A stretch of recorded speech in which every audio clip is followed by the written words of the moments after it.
Okay, so we have been basically talking about clipping, right? So we covered polygon, point clipping, and then we talked about line clipping, right? So today we are going to talk about polygon clipping, right?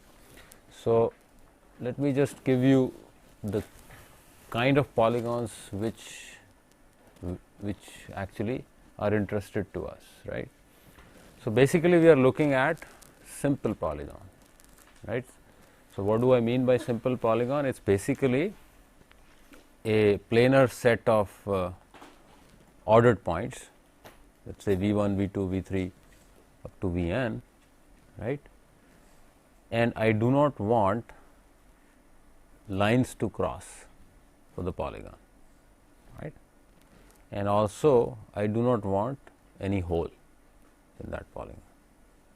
Right. So that's what I call it as a simple polygon, right? So here you see the example. So this is an example of a simple polygon. It could be convex, it could be non-convex, right? So the restriction we are posing here is that we should not have a line crossing, right, just the way it is happening here V1, V2, V3, V4, and there is a crossing of the line, and there should not be any hole here, right.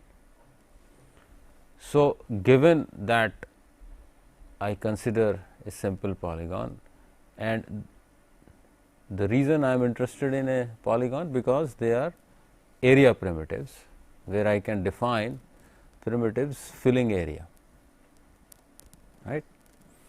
And so one thing which we were talking about is that can we extend the notion of clipping for the line, right, to the polygons. If you just consider just the polygon to be defined as collection of lines, each of the edge being a line, then all I need to do is process the line of the polygon, right, one by one, and do the line clipping, right. So let us try to see whether we can extend these ideas. So just to further illustrate the difference between convex and non-convex that we have earlier also seen. So there is this convex polygon where if I join 2 points within the region, right, the line is inside that region. So that is what I mean by convex polygon, whereas a non-convex or concave, sometimes referred as, if I join 2 points which are inside the polygon, right, the line joining these 2 points may not be inside the polygon, right.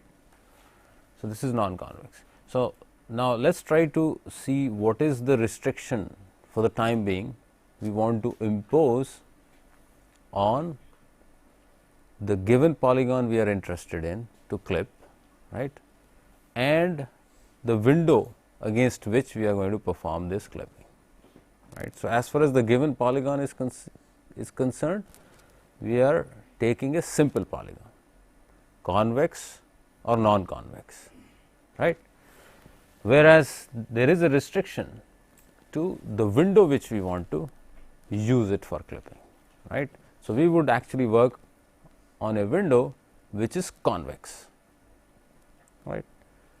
So we have this restriction that the window must be convex, but the polygon could be convex or non-convex, right. So here is the example. Here we have this window. Just for the simplicity, I have considered here the window to be just a rectangular region, right, which is convex, and here you see a polygon which is non-convex, right, whereas here I have the polygon which is a triangle which is a convex polygon, right. So what are we trying to do as a process of clipping? We are interested in getting this portion of the polygon and this portion of the polygon inside the window and reject or discard the rest, right. Similarly, I am interested in getting this part of the polygon to be declared inside the window and chop off the rest, right. That is what I mean by clipping the polygon against this window, right. That is basically what is shown here, right. So, after the process of clipping, I get this as a result for this polygon, right. Similarly, for the second case where I considered triangle to be clipped, the result is this, right. So, now looking back to what we have done in the case of line clipping, can you suggest an algorithm to do this? So, you know what the operation is, right, what is happening, right, what is the result which we are expecting. So, is there a suggestion towards an algorithm which could use what we have seen in line clipping? Line is trivially rejected, then barring those lines, line segments of the polygon, draw those lines till they reach the window. I see. Okay, see, remember one thing, that for instance, Cyrus-Beck algorithm or Lang-Barsky algorithm basically got an assumption that it is a convex window, right. The non-convexity of the window was sort of a special case which was also treated in a similar way, right. So, we always had the clipping against convex region, right. So, what this convexity gives you is some sort of a notion of each edge of the convex window to be a sort of a clipper, right, deciding whether it is inside or on one side of that edge or not, right. That is what I mean by saying it as a clipper. So, maybe we can apply a similar concept where the edge of the window acts like a clipper, right, and then we perform that operation of clipping, right, considering each edge of the window. So, therefore, each edge acts as a clipper, right. So, let me just demonstrate here an example. So, I consider let us say a non-convex polygon to be clipped against this rectangular window, right. This is an example. Now, what I do is I consider one of the edges of the window to be a clipper. Clipper means I apply the clipping against that edge, right, and I have this notion defined to the edge that which is inside and which is outside, right, in a very similar fashion as we have seen in the case of line clipping, right. So, that is what I mean. So, I define this clipper, right, which is the right edge, maybe left edge for you when you see it on the screen, right. So, this is my clipper. Now, what I do is I basically take this polygon, use this as my clipper and discard whatever is outside this, right. So, this portion is the outside portion of the clipper and this portion is the inside portion of the clipper, right. So, basically I chop off, right, just slice it by this clipper the polygon, right, and this is what I get as a result, right. So, this is my resulting polygon after having clipped against this edge. Now, I can apply this operation in succession for all edges of the window, right.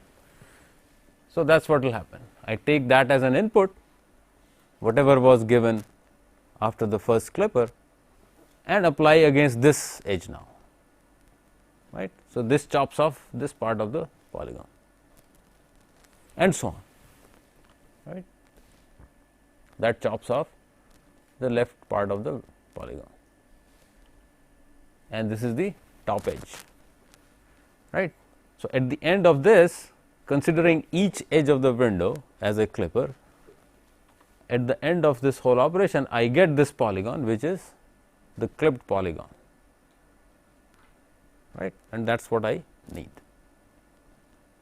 right. So, now let us try to see what I illustrated you through this diagram as an approach. So, what I am trying to do as an algorithm, right. So, what I said is that I consider polygon to be clipped given as series of points, right, ordered points taken in one particular order as V1, V2 to Vn, right, and a polygon edge is basically a pair defined between Vi, Vi plus 1, right, and since polygon is a closed figure, right, I need to consider the last edge to be say Vn, V1. So, there is a wraparound, right, from this sequence I have of points, right. So, now what I am saying is that process all the polygon edges, right, in succession against a window edge. So, what it does basically, if I consider V1, V2, Vn as the polygon, the input polygon and the respective pairs of these Vi's defining the edges, what I get is a new set of points defined by W1, W2 to Wm, which gives me the new polygon, right. And then I repeat this process against the next window edge, right, and when I have exhausted all the window edges, whatever I get is my resulting polygon, right.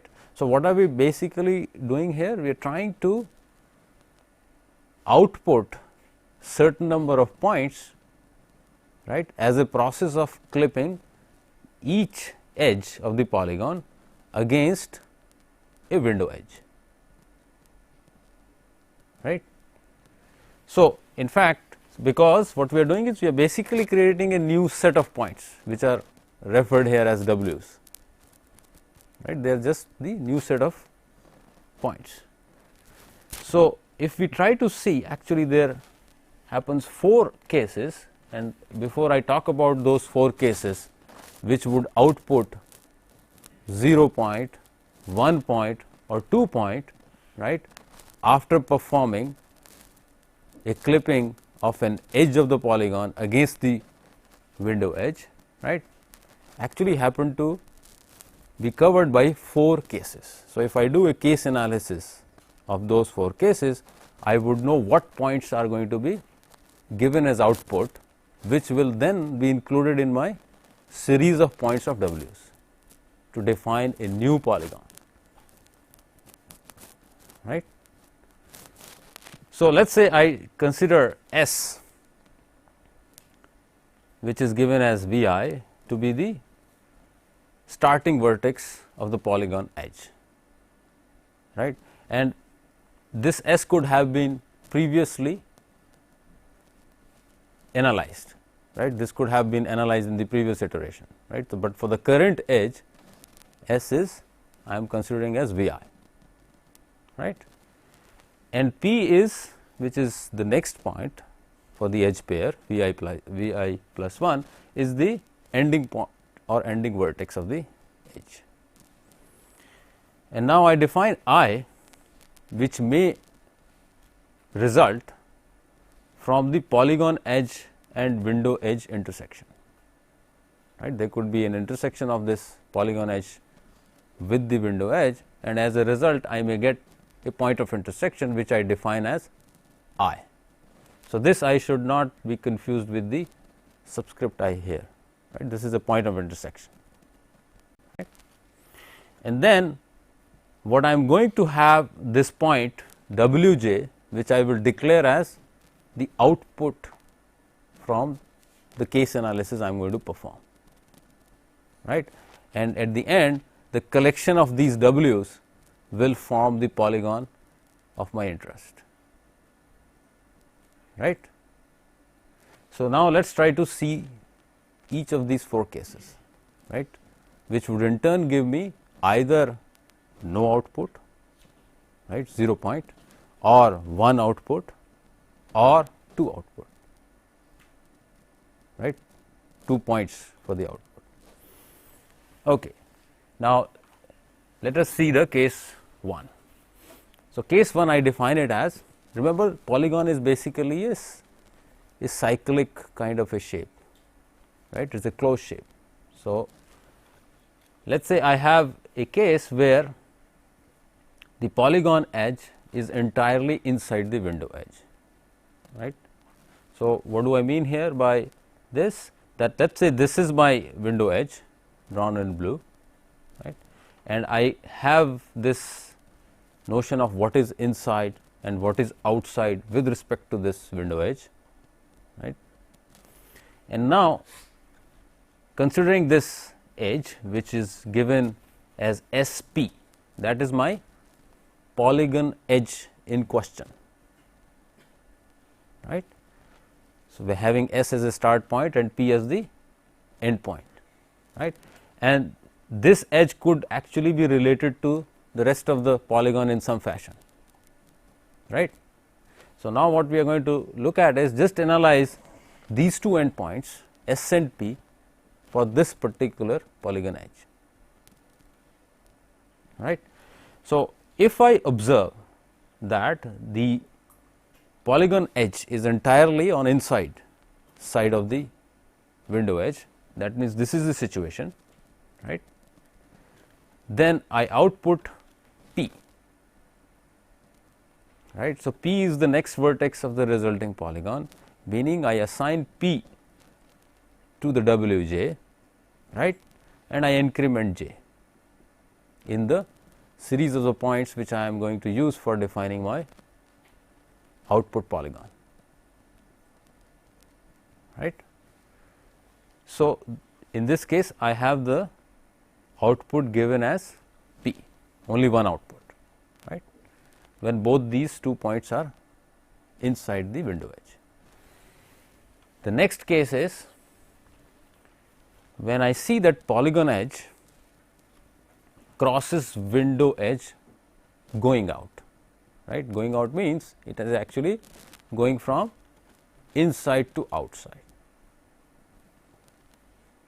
right. So, this is the scenario. I have this edge S p which is going from inside to outside, right. So, clearly when I cross the window edge, it is going to have an intersection with the window edge, right. So, I find out this point of intersection I, right, and that is what my output is, right. So, I output I. So, therefore, I assign this I to the W j and I increment j, right. So, in this case also I get one output for the point which is I, right. Now, the next case is that the polygon edge is entirely outside the window edge, right. So, S and P happen to be outside the window edge, then I give no output, that means no point is given as output for the polygon, right. So, the last case which is left is this, when the polygon edge crosses window edge going in, that means I have this edge from outside to inside, that means S is outside the window edge and P is inside the window edge, right. So, that is the scenario I have. So, clearly I have a point of intersection of this edge with the window edge, right, which is given by I again. Then in this case I would output this I and P, these are 2 output now I have, right.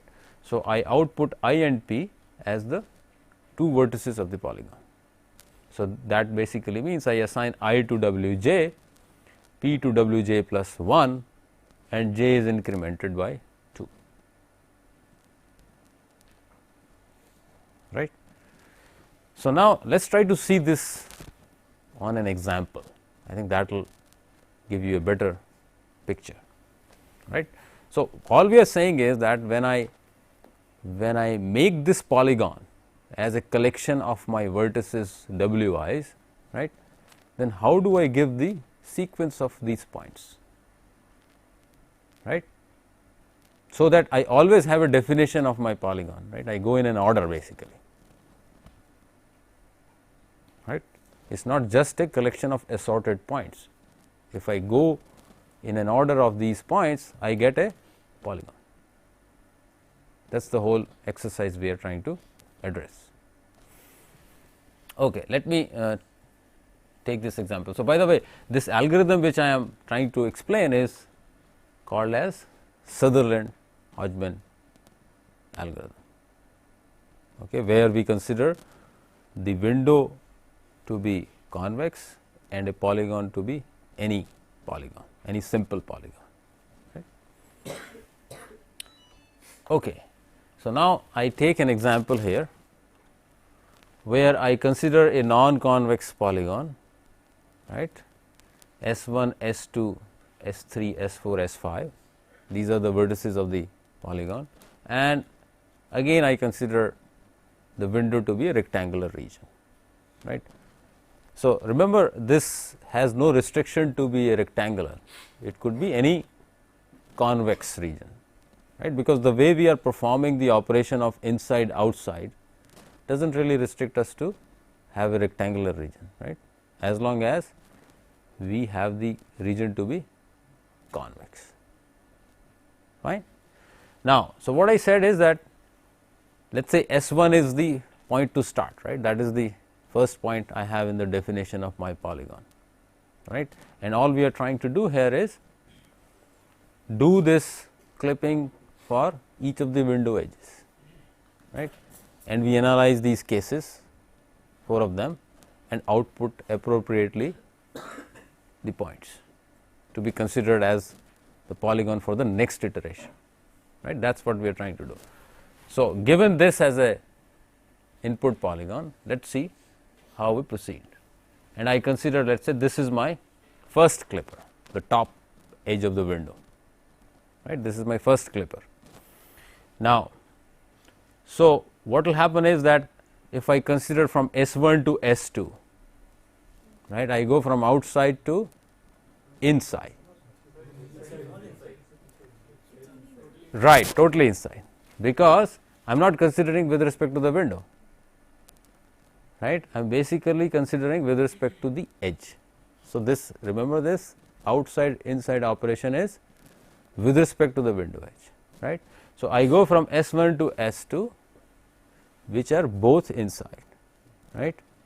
So, when I have inside to inside, I output P which will be S 2, then I go from S 2 to S 3, again both happen to be inside the window edge, right, then I output S 3, I go from S 3 to S 4, right, I go from inside to outside and I find a point of intersection which is I 1, right. So, I output I 1. When I go from S 4 to S 5, both happen to be outside the window edge, I output nothing, right, and then when I go from S 5 to S 1, I find the point of intersection as I 2, right. So, I output I 2 and S 1, right. So, what do I get as the resulting polygon is this. So, I have just changed the S to T now, and basically change the suffixes, right. So, this becomes T 1, T 2, T 3, T 4, T 5, right. So, this becomes my polygon for the next window edge to be considered, right. Now, what happens? This with respect to this window edge, all the points are inside, right. So, if I start from T1 to T2, I will output T2, T2 to T3, I will output T3 and so on, right. So, that is what I will get as a sequence. So, U1, so again I have changed from T to U and changed the respective suffixes, right. So, U1 to U2 to U3, U4 and U5, right. Again if I consider this window edge, right, all points are inside, therefore, nothing really changes with respect to these vertices, except that the numbering changes, the enumeration changes, right. So, when I say U1 to U2, then U2 will be given as the output. So, I will start from here, right. So, now that is what happens, I get the output as V1, V2, V3, V4, V5, right. Now, this is my last window edge, right. So, here some interesting things are happening. So, I start from V1 to V2, right, which is from inside to outside. I find the point of intersection I3, right. So, when I go from inside to outside, I basically output I3, right. When I go from V2 to V3, both are outside, I output nothing. I go from V3 to V4, which is from outside to inside, right. I find this point of intersection as I4, right, and I output I4 and V4, right. And when I go from V4 to V5, again I go from inside to outside. I find this point of intersection I5 and I output I5.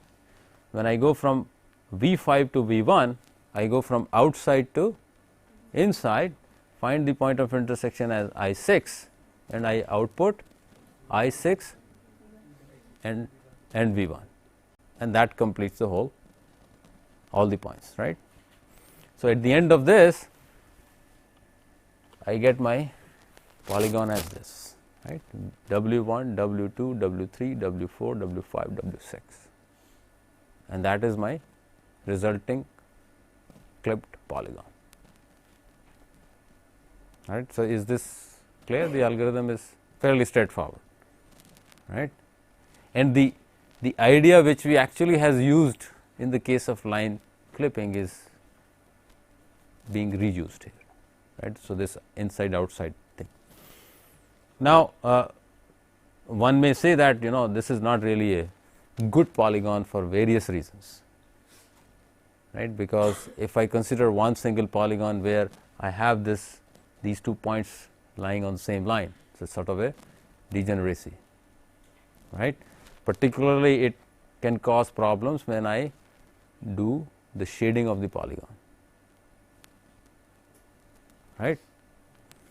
So, there is also a modification to this algorithm, wherein instead of having output given as this, as a single polygon, a sequence of W points, they have the notion of fragmenting the polygons, right. So, wherein you actually get this as one polygon and this as another polygon,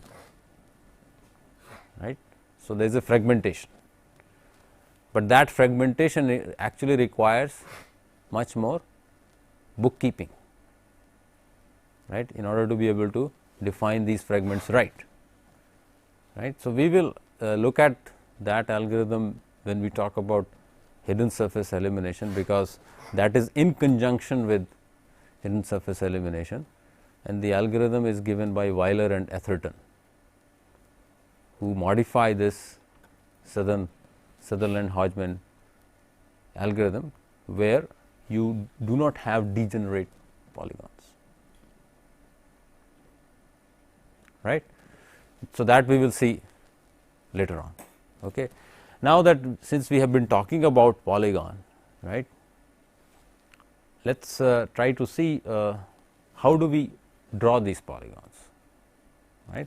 So, we have basically looked at drawing algorithms for line, drawing algorithm for circle, ellipse, right, but we haven't really looked at drawing of a polygon. Well, one may say that polygon drawing is basically a line drawing, because if I just define polygon to be just a set of connected points through these edges, then all I am saying is that consider each edge and do a plot of each edge, right, using line drawing, right. But I then do not get the feeling of that polygon to be an area, right, because I need to fill that with some color or with some other display attributes, right. So, so we would like to see some sort of a drawing algorithm where I can fill these polygons with some color, right. Okay, so, and just a collection of line drawing doing the polygon edges for drawing is actually also known as some sort of a wireframe display of the polygon, right. So, here we are trying to address the polygon display using filling, right. So, that is what we call it as the scan conversion of the polygon, right. So, each of the pixels of the polygon are basically getting converted into some value, right. So, now polygon scan conversion, as I said, is basically for drawing polygons using filling, right. Now, if I consider a simplest polygon, which is triangle, right. So, here you actually see the examples of filled polygons. So, this is a filled triangle. Now, if I am able to, let us say, design an algorithm for filling a triangle, right, then I can actually use that even for other polygons, because I can decompose a polygon into set of triangles. So, that is what is shown here, irrespective whether the polygon is convex or non-convex, right. Then I can just replicate my triangle filling algorithm, right. So, let us try to see this if I am interested only in the filling algorithm for a triangle. Okay. So, what are we trying to say here? We are trying to say that here is a pixel, right. Here is a pixel which is inside the triangle, and if I figure out that this pixel is inside, then I can assign the desired attributes of color or any other display attribute to this pixel, right. So, the question I am basically asking is whether this pixel is inside that triangle or not, right. In other words, it is a matter of doing a containment test of points or the pixels, right. So, whatever is contained in the triangle, I just give the necessary attributes of display, right. So, now the question of whether a point is inside or outside a triangle can be well taken care of by what we have seen earlier, right. If I define, let us say, these normals to these edges of the triangle, right, then it is a matter of inside outside of these edges, and if I get the answer that with respect to all the edges it turns out to be inside, then I know that the point is inside the triangle, right. Therefore, I can give the color to that pixel, and if I find that point is outside the triangle, I just discard it, right. But clearly, that has a problem of I cannot start with all pixels in the screen. You can start from the extreme left. You consider a rectangle that is left bottom is this line, and rightmost is the rightmost point and top is the topmost. Right. So, what he is saying is that you basically bound your area, right, by considering the min max of the points of the triangle, and then so create a virtual window around it, right. and do the scan conversion of that window. Is that what you are suggesting, right? Yeah. So, that is what precisely we are going to look at. So, basically we are looking at some sort of a extent, right, which is defined around that triangle, right, and we sort of also exploit the fact that these scans are horizontal, right. So, we go let us say one scan line by one scan line, right, and then so we sort of exploit this property, right, which is in some sense a coherence along the scan line, right, because if I find that the two extremes of that scan line happen to be inside the triangle, then all the points which are spanned with that scan line can be colored, right.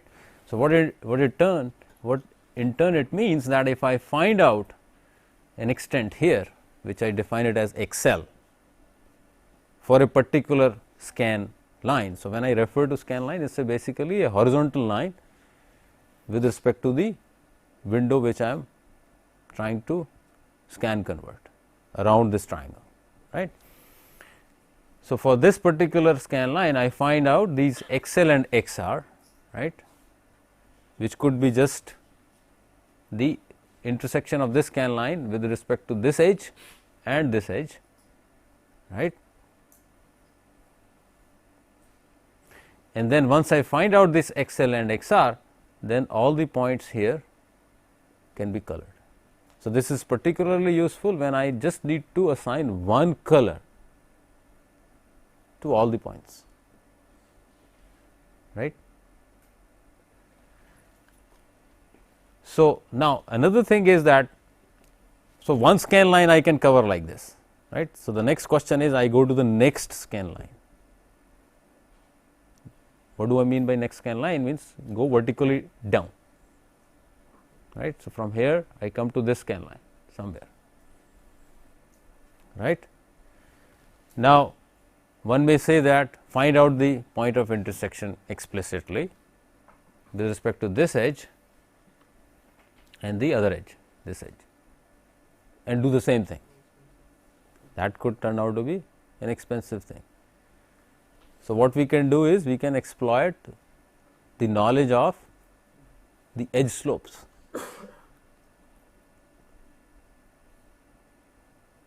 right. The edge slope can actually give me the next point here, right. Remember, we have actually used that knowledge while doing line drawing, Brisenham or midpoint algorithm. That precisely what it does, right. So, I can actually get the next point for the next scan line, right, using the slope of this edge. Similarly, I can get this point using the slope of this edge, right. And once I have these two extremes, the rest is done, right. The only thing is at this particular point I will have to change the edge, right. So, here I was considering this edge, right. Now, it basically between this edge and this edge, but that is also simple, right. So, all I am doing is going scan by scan, finding out the two extremes in the horizontal span, right, and fill them, and for the next horizontal span I use the information from edge slopes, right. But how do we get the first scan line?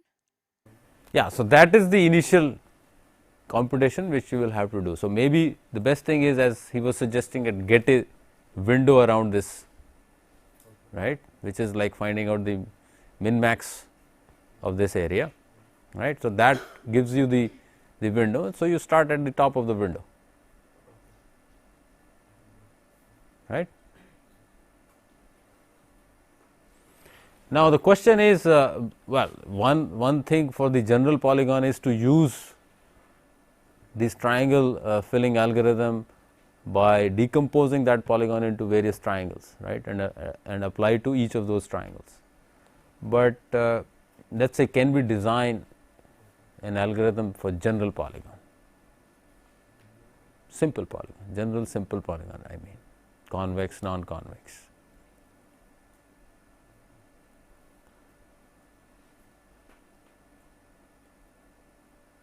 See, the question which we are trying to answer is always the containment, right. So, let me pose the problem here.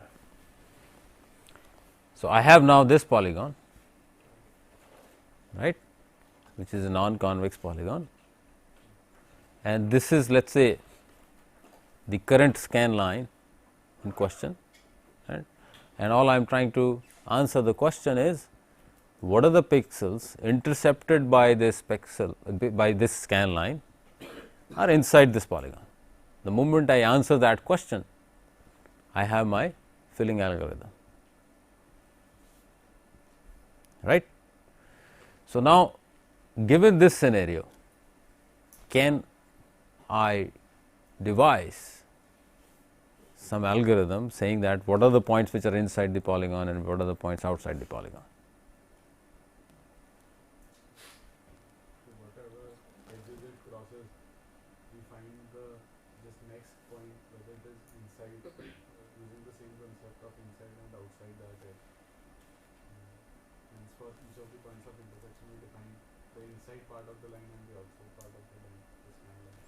Okay, so you basically do all checks, right, that is what you are suggesting. Maybe that can be avoided. So, let us say I am able to find these points of intersections, right. These points of intersection of the scan line with the edges are known to me, right. Now, so what we observe here is that this part is to be filled, this part is not to be filled, this part is to be filled, right. We can assign to each of the points as R or L, Right. and we have to just fill from R to L. Right. So, in some sense, basically it is actually a parity check, right. So, what we are saying is that if I find the segment, so all we are saying is that find out these segments, right. This is one segment, this is another segment, this is another segment, right. Right. So, if I do a parity check, then all I am saying is that if the segment is odd, fill it, if the segment is even, do not fill it, simple, right. So, that even holds when I have a convex figure, does not change anything, because I am going to get only one, that is odd, right. But does it work always? What happens here?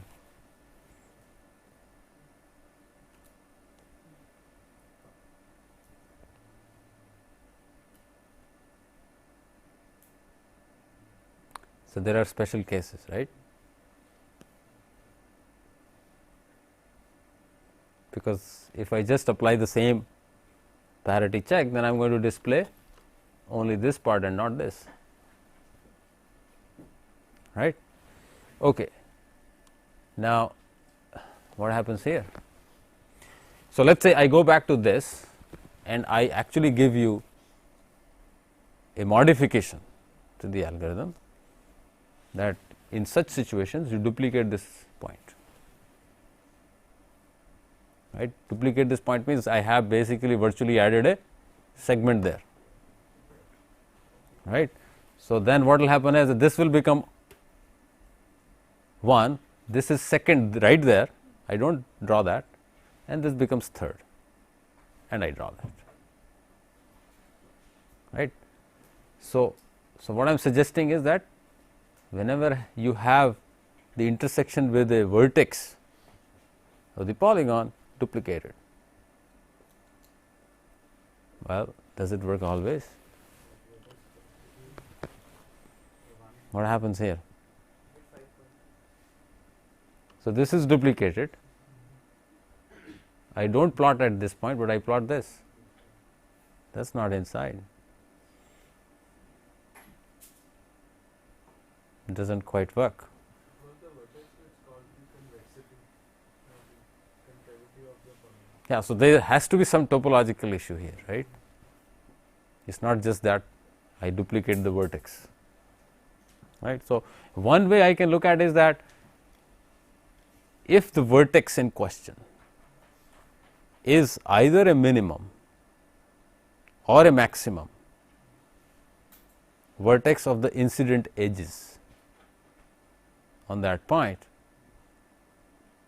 then I duplicate, right. And if yeah, let me repeat it. So, let us go back to this case, right. So, here this vertex is a minimum vertex, right, minimum in terms of when I say y of that is minimum with respect to the two incident edges of at this point, this and this, right. So, here I duplicate. Here what happens is that there are this edge and this edge, right. So, for this case it is the minimum, for this case it is the maximum, therefore, I do not duplicate, right. Is that okay? So, when it intersects to a vertex of the polygon, I need to do this extra checking, right, but the rest of it is just the same, right. I just label these segments to be drawn or not to be drawn, right. Okay. Now, there is another sort of a way to look at the filling problem, right.